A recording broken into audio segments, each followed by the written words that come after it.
दोस्तों कभी आपकी गधे से बहस हुई है? शायद हुई होगी।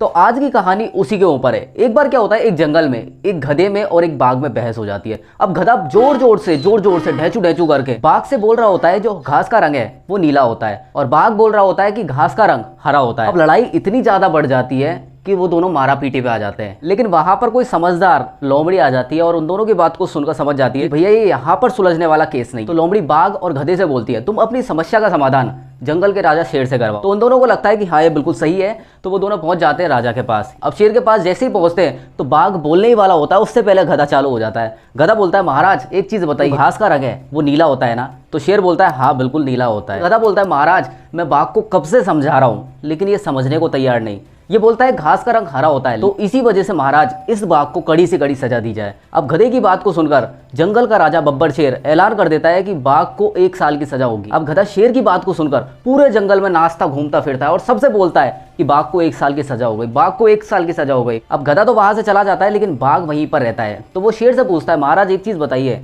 घास का रंग क्या नीला होता है क्या? शेर बोलता है नहीं, घास का रंग हरा होता है। तो बाघ यहाँ पर बोलता है महाराज आपने गधे का साथ क्यों दिया और मुझे 1 साल की सजा क्यों दी? तो शेर यहाँ पर बोलता है कि तुम दुनिया के सबसे बहादुर हो, सबसे बुद्धिमान हो, उसके बावजूद भी एक गधे से जाकर भिड़ गए, और उसके बाद भी चलो भिड़ भी गए लेकिन उसके बाद भी घंटों तक बहस करने लगे, और लास्ट में जाकर इसका निर्णय निकालने के लिए तुम मेरे पास आए। इस वजह से सजा नहीं मिल रही तुम्हें कि तुमने उसका रंग हरा बताया, सजा इस वजह से मिल रही है तुम एक गधे से भिड़ गए। तो दोस्तों आप लोग समझ गए होंगे इस कहानी का मतलब क्या है। आप भी उन गधों से दूर रहो जो कि आपकी जिंदगी में टाइम वेस्ट करने के लिए आए हैं, क्योंकि ऐसे लोगों से भिड़ना या उनको तर्क देना इसका मतलब ये है कि पत्थर पर सिर मारने के बराबर है। तो आशा करता हूं आपको कहानी पसंद आई हो। कहानी पसंद है तो लाइक शेयर और सब्सक्राइब करना। इसी के साथ मिलता हूं नेक्स्ट कहानी में, तब तक के लिए नमस्कार, जय हिंद।